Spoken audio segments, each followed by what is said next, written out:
দর্শক বন্ধুরা শোনেন, যার গানে আছে জাদু সে আর কেউ নয়, সে হলো আমাদের শিমু। তাই তো তার গানের এত ভক্ত আমাদের দর্শক বৃন্দ।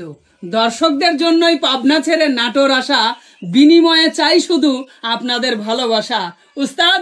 হ্যাঁ সাগর, খালি নাটোর কেন, দর্শক যদি ভালোবাসা দেয় সারা বাংলাদেশ ঘুরে বেড়াবো শিল্পীর জন্য। তা তো অবশ্যই উস্তাদ। আর আমি এখন আর কথা কম বলবো, কারণ গান শুনবো শিমুর কণ্ঠে মিষ্টি মধুর। আচ্ছা ঠিক আছে উস্তাদ। শিমু, হ্যাঁ ভাইয়া। তাইলে এই যে দেখো কত দূর থেকে কোথায় আসছি, দর্শকদের কিন্তু ভালো ভালো গান শোনাতে হবে। হ্যাঁ আচ্ছা, তাহলে শিমু দর্শকদের কি গান শোনাচ্ছ এখন? তুমি কত বছর পরে আইয়া। আচ্ছা আচ্ছা, এই যে দর্শকরা যে তোমাকে ভালোবেসে তোমার গান শুনতে চায়, এই জিনিসটা তোমার কেমন লাগে বলো তো? অনেক ভালো লাগে। অনেক ভালো লাগে।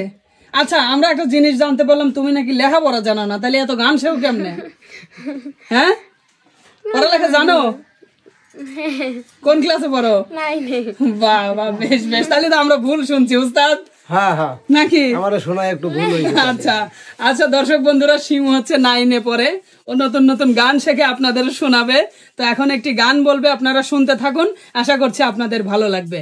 আর আরো একটি কথা, আমরা কিন্তু এখন শিমুদের বাসায় আছি, নাটোর থেকে সরাসরি শিমুর গান নেওয়ার জন্য, আপনাদেরকে শোনানোর জন্য আমরা সরাসরি ওদের বাসায় চলে এসেছি। তুমি কত বছর পরে আইয়া, ও বন্ধু রে, তুমি কত বছর পরে আইয়া, আমায় একটু খানি দেখা দিয়া, দুঃখিনী রে কান্দাইয়া, ও তুমি যাইও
সুন্দর সুন্দর গেয়েছো শিমু, তোমাকে ধন্যবাদ।